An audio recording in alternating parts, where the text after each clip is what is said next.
Ya, 1, 2, 3.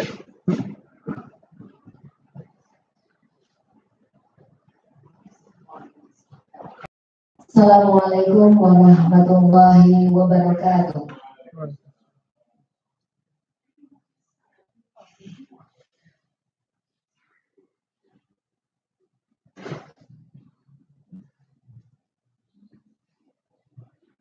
Yang kami hormati Dekan Fakultas Hukum Universitas Islam Indonesia Bapak Dr. Abdul Jamil SH.MH. Yang kami hormati jajaran pimpinan struktural di lingkungan Fakultas Hukum Universitas Islam Indonesia. Yang terhormat Bapak Abdurrahman Al-Faqih SH.MH LLM, Your Excellency Professor Jen Lammers BA MA PhD as speaker for today, dan seluruh tamu undangan yang kami banggakan. Alhamdulillah, alhamdulillahilladzi ja'ala naharan ma'asyan lil bashar wa ja'ala laylan rahatan lil anam. Assalatu wassalamu ala asyrafil anbiya'i wal mursalin wa ala alihi wa sahbihi ajma'in, amma ba'd.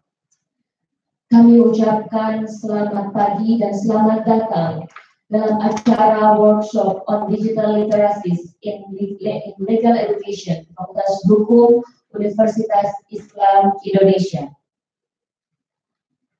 Baik Bapak Ibu dan tamu undangan yang kami hormati, mari kita buka acara pada pagi hari ini dengan bersama-sama membaca basmalah. Bismillahirrahmanirrahim. Acara selanjutnya marilah kita dengarkan dan renungkan lantunan ayat suci Al-Quran yang akan ditilawahkan oleh Saudara Arif. Waktu dan tempat kami persilahkan.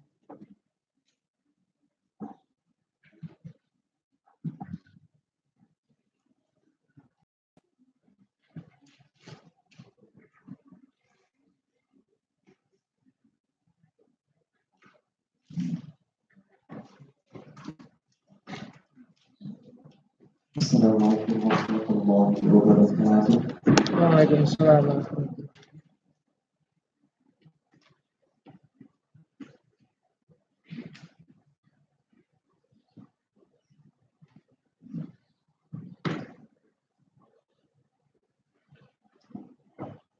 أعوذ بالله من الشيطان الرجيم.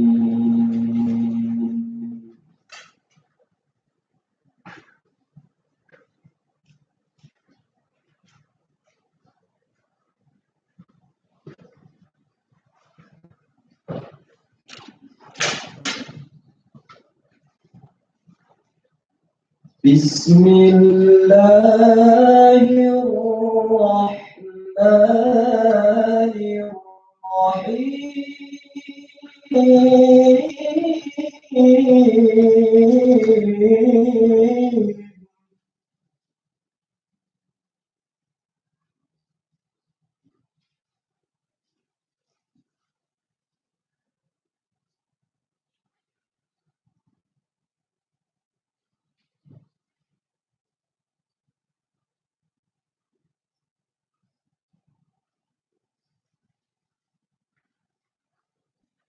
يا أيها الذين آمنوا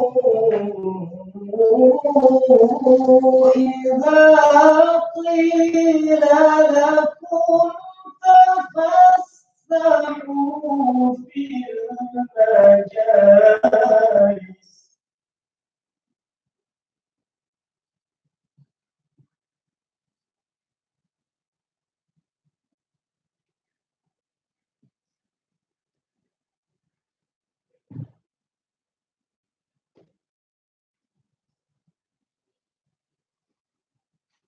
يا أيها الذين آمنوا إذا قيل لكم تفسحوا تفسحوا في المجالس.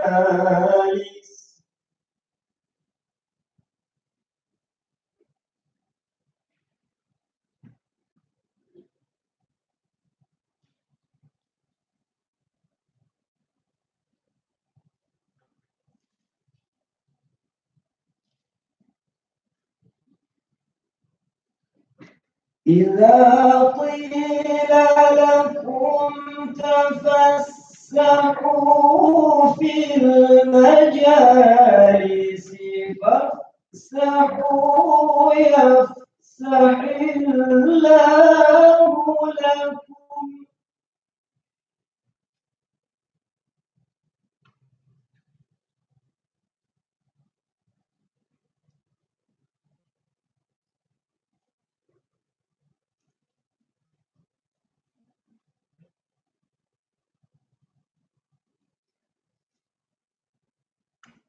إذا قيل لكم تفسحوا في المجالس فافسحوا يفسح الله لكم.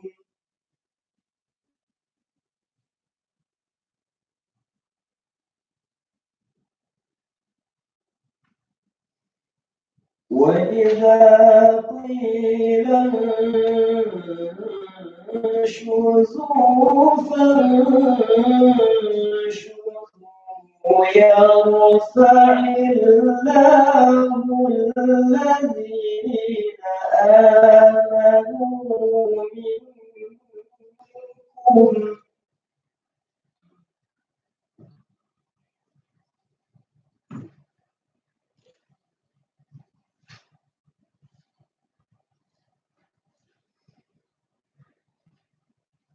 يرفع الله الذين آمنوا منكم والذين أوتوا العلم درجات.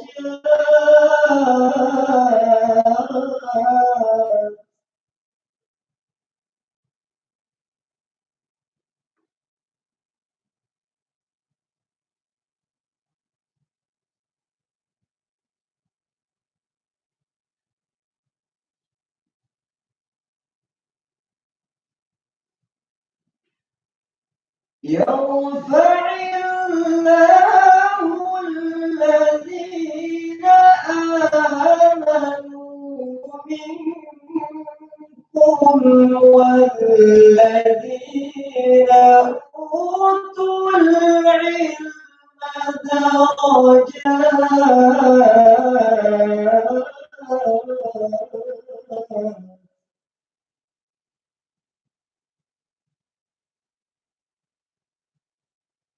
والله بما تعملون خبير.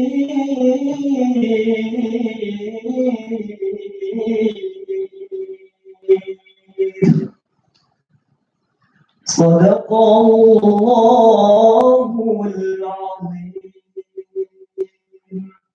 السلام عليكم ورحمة الله وبركاته.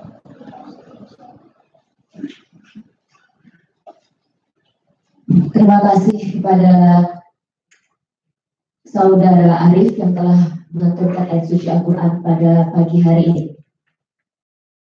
Selanjutnya, sambutan dari Dekan Fakultas Hukum Universitas Islam Indonesia yang diwakili oleh Sekretaris Jurusan Fakultas Hukum Bapak Bagja Agung Prabowo SHM PhD, sekaligus membuka acara pada pagi hari ini. Kepadanya kami persilahkan. Bismillahirrahmanirrahim.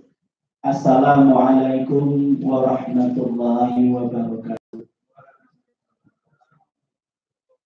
Alhamdulillah wa syukrulillah wa la hawla wa la quwata illa billah. Ashhadu an la ilaha illallah wahdahu la syarika lah wa ashhadu anna Muhammadan abduhu wa rasuluh alladzi la nabiyya ba'da. Honorable Associate Professor Jane Lemos, welcome to our campus. Nice to meet you.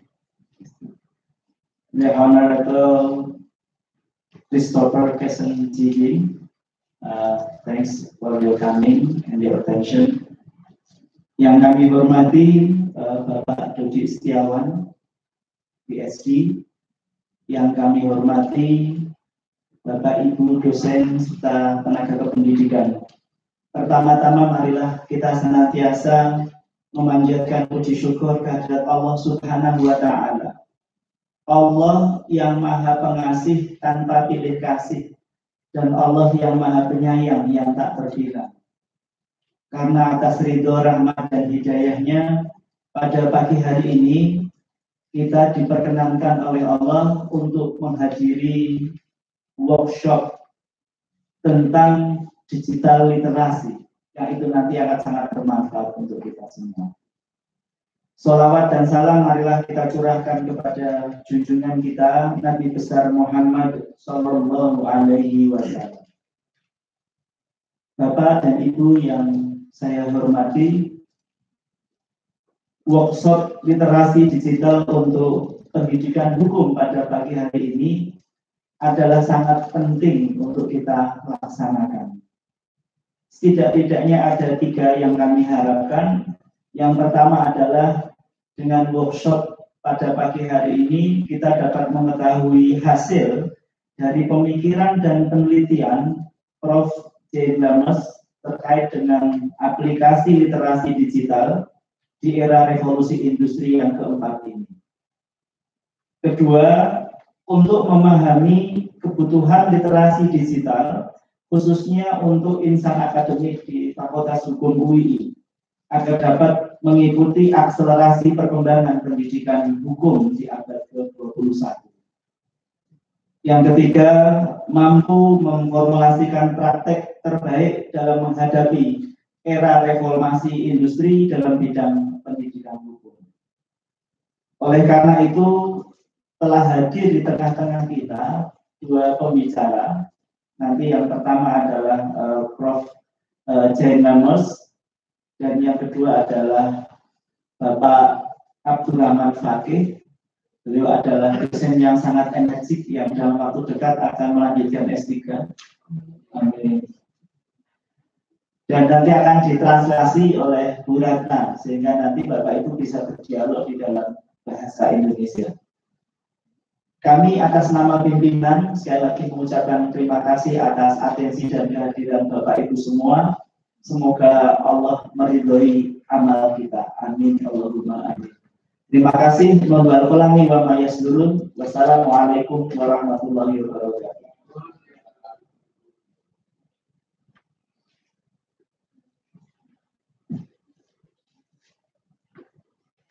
Terima kasih kepada Pak Bagir Prabowo yang telah memberikan sambutan sekaligus membuka acara pada pagi hari ini. Ladies and gentlemen, before we begin our agenda today, I would like to announce that for our documentation, we would like to record the workshop session using the video camera that only could be accessed by our student and academic staff with using university account.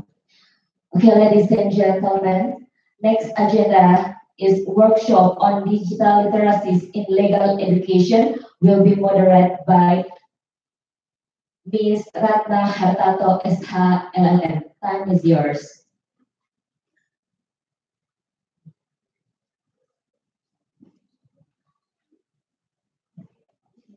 Bismillahirrahmanirrahim. Assalamualaikum warahmatullahi wabarakatuh.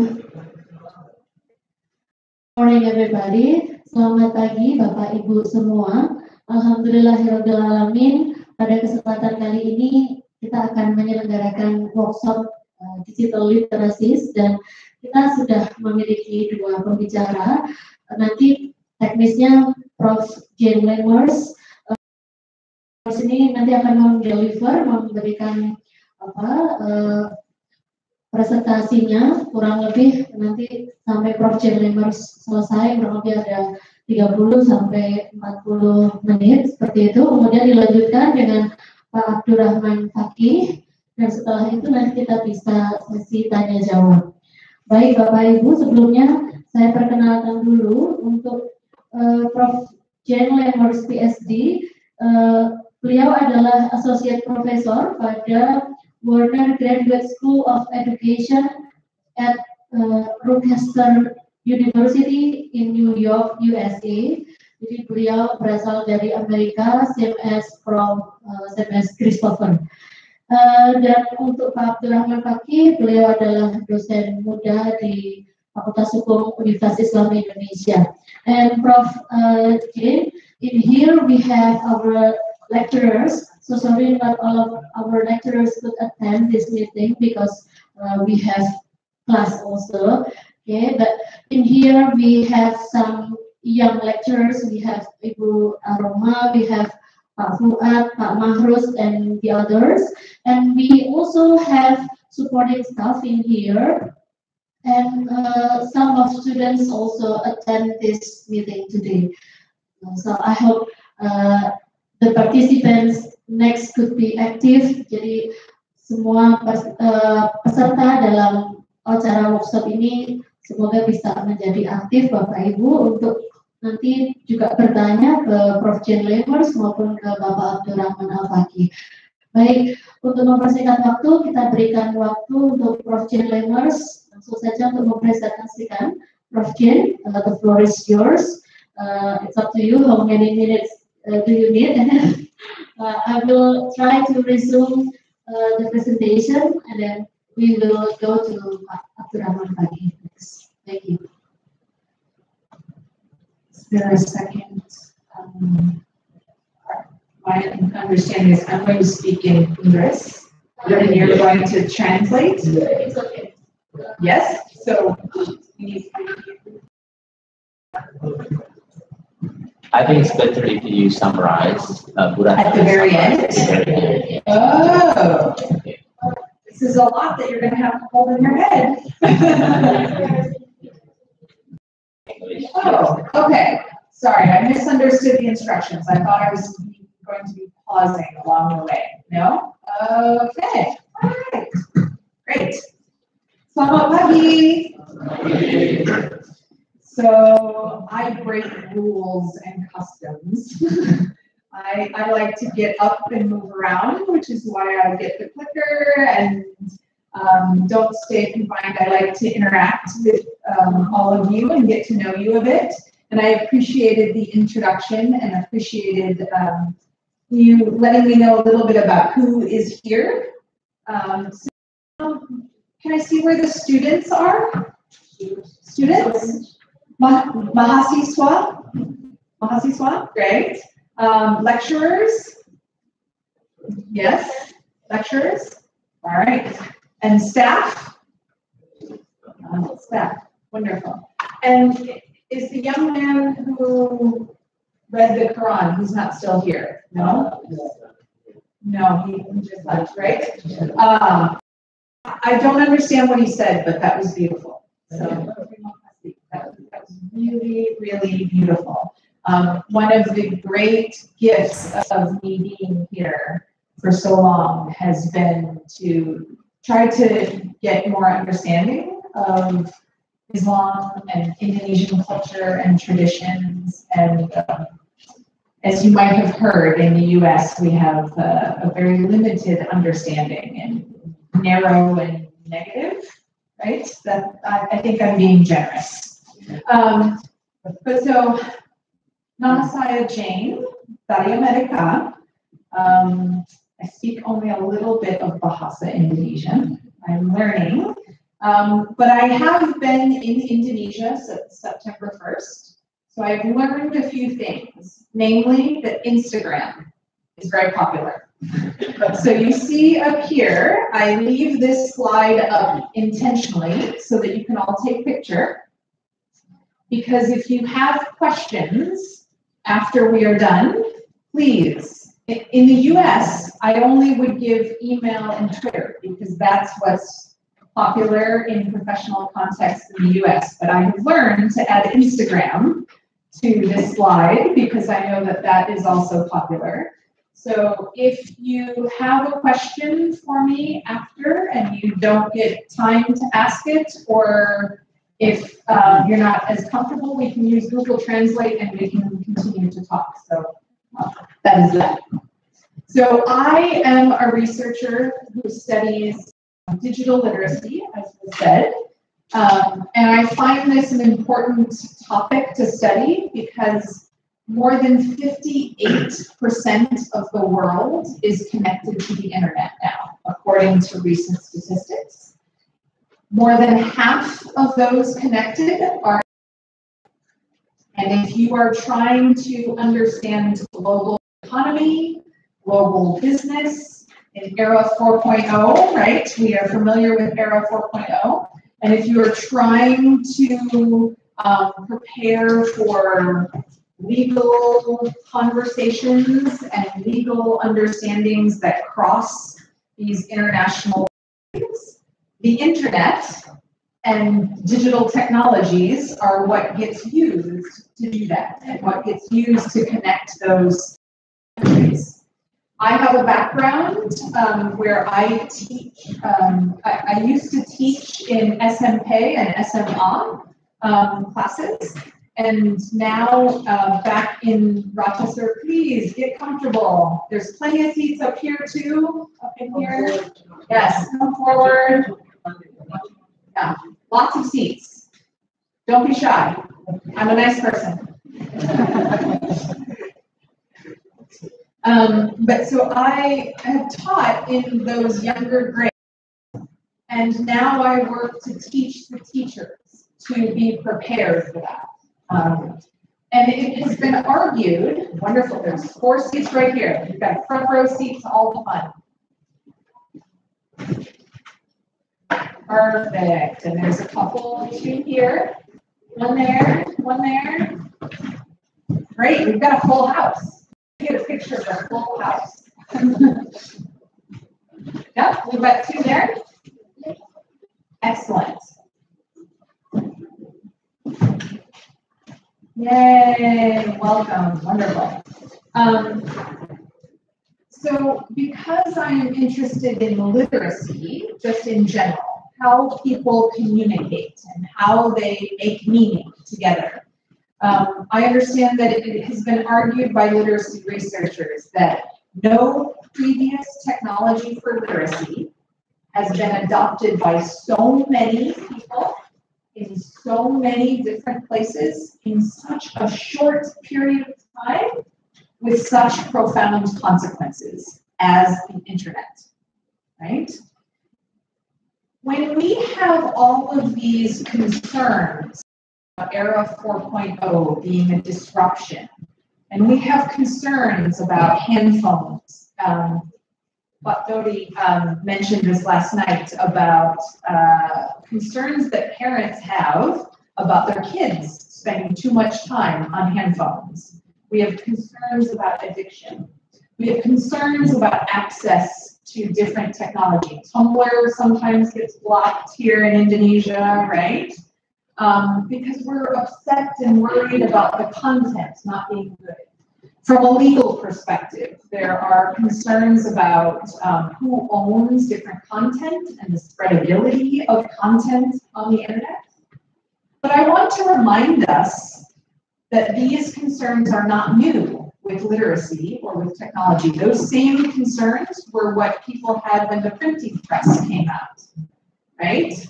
But the printing press took a lot longer, hundreds of years, to make the kind of impact that the internet has had. And these consequences have just kind of happened very quickly, which I think is giving people less time to adjust. And so it feels more scary, but I want to remind us that these concerns are not new, and these concerns are not the problem of the handphone, not the problem of the internet. But what I work with teachers about is how to use this technology for good reasons and to access the affordances of them. So let me give you an example from some young people. I study how adolescents use technology mostly. And so I'm going to give you an example of the profound consequences that technology can have for people. Welcome, come on in, fill it up. We're expanding. We need more room. Great. There's 2 spots up here, 1 there. How many of you probably are looking at the Mahasiswa, the students? How many of you have ever played the video game The Sims? Yes? You know the video game The Sims? Excellent. Especially, mostly women play in the US, but I love that there are guys raising their hands. There's some spots up here, front row, right? Well, welcome. Come on in. This is a great crowd. Come on in. Welcome. All right. So if you've played the video game The Sims, for those of you who don't know what I'm talking about and don't know the game, but this game was you could create a family, right? And the family would grow up and you could decorate their house and you could give them jobs and they would make money and you could give them a swimming pool and then you could take the ladder out of the swimming pool and they die and then they become ghosts, right? Yeah. And see, I see all of the nodding heads of the people who have played this game, right? So this is the video game The Sims. So I, in one of my research studies, got to know a young woman named Eve. And Eve played the video game The Sims. And she thought it was just another game, right? Then Eve started using the game to write stories. And so if you played Sims 2, that version of the game, this screen is familiar to you because in that game, when you would play, they had something called the photo album, the family album, and you would see, some people are knowing, right? And you would take a picture of your family and you'd write a caption underneath. And the idea was like, it would be like a digital photo album, right? But many of the players used that technology and turned it into storytelling. So they would have the image on top, and underneath they would write sometimes very long stories. Did any of you ever read or look at some of these Sim stories? No. Okay. So because I am an English teacher and I'm interested in language, this idea that young people would use a video game to create these really long stories was very interesting to me. And if you've ever played the video game The Sims, you know that this first shot is what the game kind of looks like, the characters. But this one, the game does not naturally look like that, right? So in order to make her game and her stories look like this, Eve needed to learn lots of computer coding. She needed to learn lots of image software kind of editing. Yes, yes. 3D meshing, modeling, all kinds of very high-end IT skills in order to make her game and her stories look like that, to give the little tattoo of the heart on the cheek, for example. That doesn't happen normally in the video game, right? So to make her stories come alive in the way that she wanted to, she did a lot of online learning, right? Then what she did is she found an online community, a forum, where people posted their and got feedback from others. Now remember, I'm an English teacher, and if you are in a writing class, don't we always have to change papers with our peers and give peer feedback? Teachers do that a lot, right? And you usually get kind of crappy feedback from your peers, right?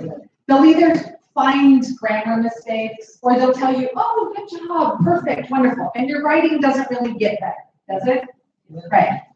And I was a teacher for a long time, so I know I would try to get my students to give each other really good feedback, and it didn't work.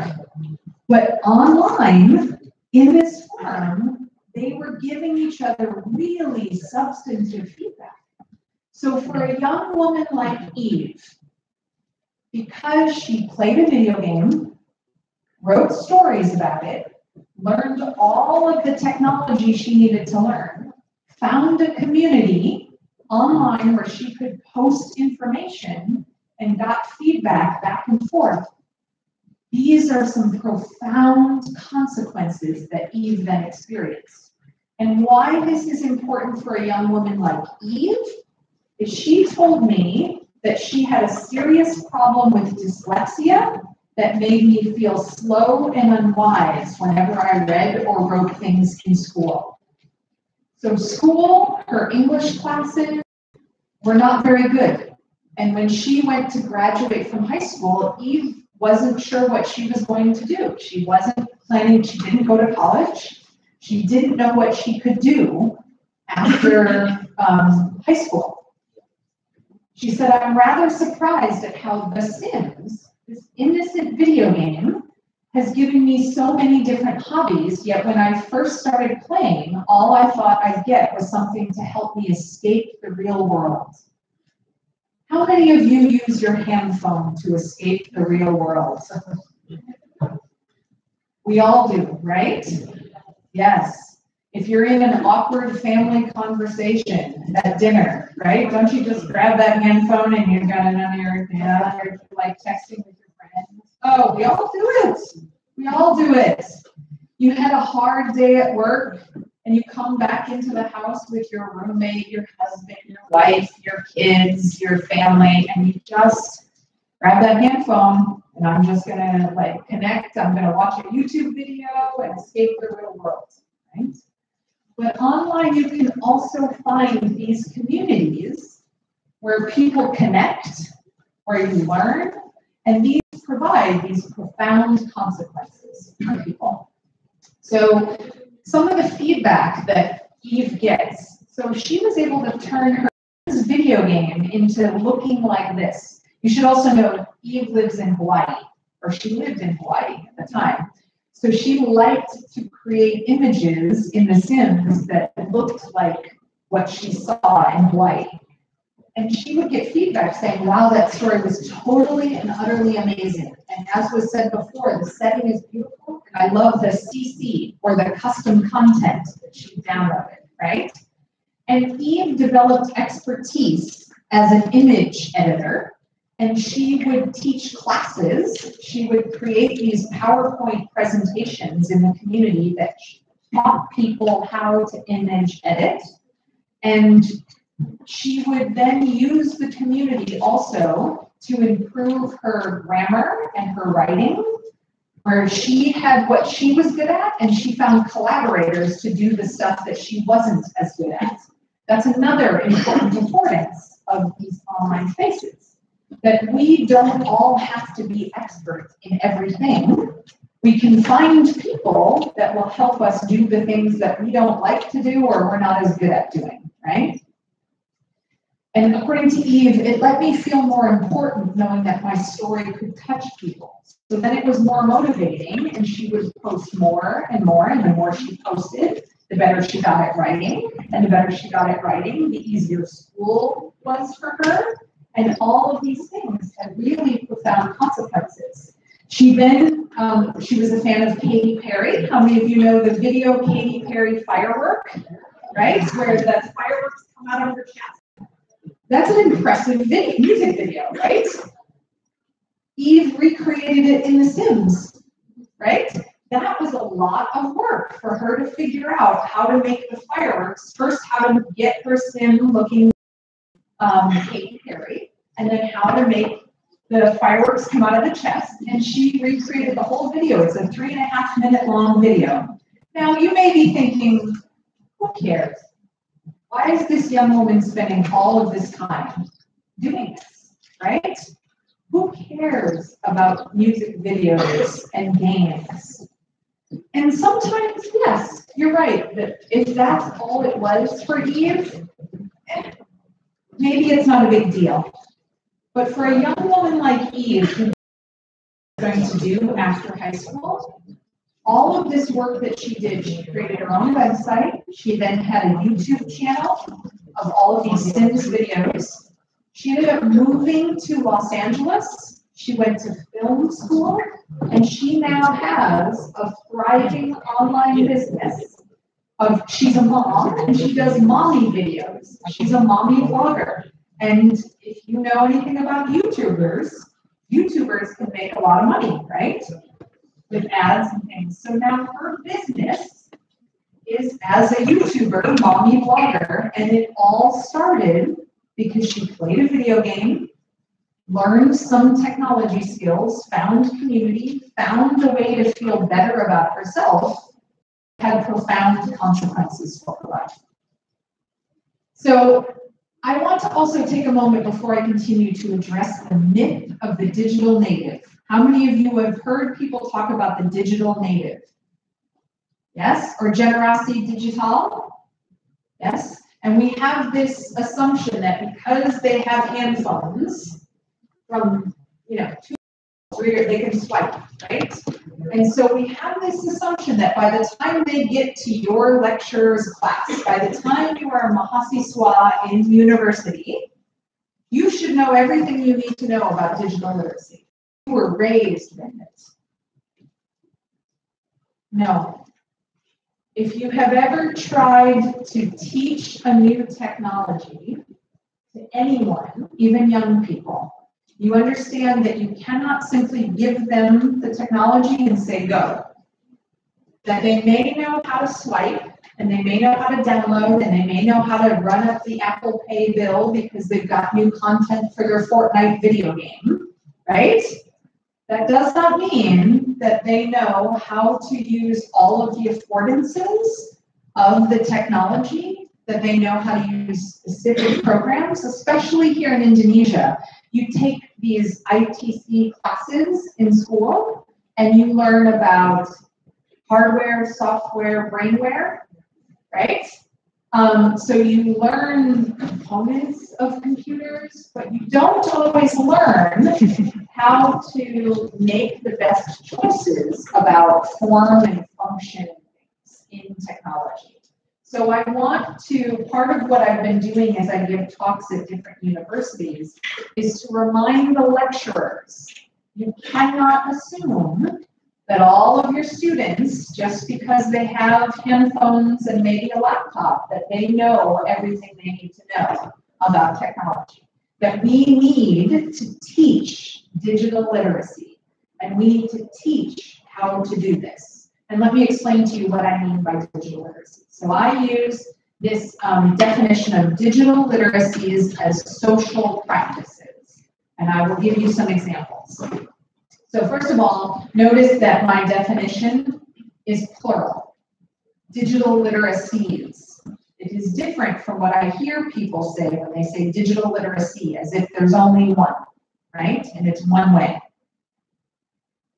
You read the Jakarta Post and the Indonesian Law Review. Maybe that's relevant to this crowd, right? And when you read those two texts, you probably read them very differently, don't you? Right? First of all, how many of you actually read a newspaper in paper? Yes, a couple. Most people read a newspaper like this, right? Scrolling. Or by clicking a link because somebody has sent you a link to something, right? But you don't read from the beginning to the end. Just like in the Indonesian Law Review, probably most of you wouldn't read from the beginning and the end. You found a particular article that you want and you need to read, right? But even so, you'd read an article in the Law Review very differently than you would read an article in Jakarta Post, right? And you would write very differently for those. Just like you read and write on this very differently. Everybody knows what that screenshot is, right? What's up, right? So let me read for those in the back who can't see. It says, hi, how are you? Any news? 4 minutes later, why don't you reply me? Sorry, I hadn't read your message. That's not true. Blue double check was on, right? And she has, I'm assuming she, I don't actually know if this is a she. Then the emoticons of being angry. And then the next person has the tears emoticon. Blue double check is a bad idea. This, right? So when we read WhatsApp, You are reading much more than the words, aren't you? And you are communicating much more than just in text. You're communicating also with the images, and you read the symbols.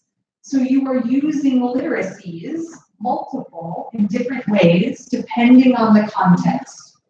So it used to be that we had a very autonomous definition of literacy as a set of discrete skills that can be learned independent of context. If I taught you how to read and write, you could go on and read and write anywhere. But now we have an understanding that literacies are practices that have particular ways of thinking about and doing reading and writing in cultural contexts. The way that you read and write in your bankruptcy law class is going to be different from the way that you read and write in your history class, or in your Bahasa Indonesian class, or in your English class, or with your friends at the cafe, right? All of these things adapt and change to the different cultural expectations. Just like here, the first slide that I gave you that had my contact information, I'm adapting to the cultural context of Indonesia by recognizing what the medium is that's more important here and making changes accordingly. So when we define these social practices and these literacies, they are defined as socially organized practices that make use of a symbol system. This happens to be letters and images, but we use gestures like I'm doing, we use video. The symbol system could be very different. And the technology, so right now, our moderator is using a technology of pencil and paper, right? I'm using technology in terms of PowerPoint and this. Some of you are taking notes on laptops, and that's the technology that you're using. But you are producing content, you're making meaning. I'm disseminating a message to you, right? And that was true long before we had digital, right? But even if we think about digital, this idea that it's just these socially recognized ways of generating and communicating and negotiating meaningful content. It is way more than just reading and writing when we talk about literacy. Right? It's this idea of we're trying to negotiate meaningful content. It's part of what I'm doing. Why I don't sit behind the desk as I present is I'm also trying to do this negotiation of meaningful content, giving you many more context clues to what I'm saying as my gestures do this, as I kind of communicate with all of you, right? And my encoded text, my message, is coming to you in a variety of modes, through my voice, the words I'm saying, but also through the slides. And this idea of social recognized, I'm doing it in a socially recognized way. You probably had an expectation that if I'm going to do this workshop or lecture, there would be some sort of slide presentation, right? It was asked of me last night, do you have an HDMI? So there was an assumption that I would have slides, right? So it's a socially recognized way. I might be doing it a little bit differently, especially as I, move around and come right next to people, different people. But in general, you recognize what I'm doing. And this only makes sense because socially, together, we're doing it. If I sat right here, cross-legged, and started singing with my eyes closed, I wouldn't be doing it in a socially recognized way, right? My message, my way of conveying information would be a little too strange. So this lecture, this workshop, only works because you recognize socially that I'm doing something in a way that makes a bit of sense to you. And then the other thing about literacies is that literacies are very tightly connected to our identity. So I like to remind lecturers and teachers of this, especially, because when you ask your students to do any reading or writing activity, I want you to think about how that connects to the kind of identity you are asking them to build. Because language is as much about the message, the encoded text, as it is symptomatic of one's identity as one participates in social life.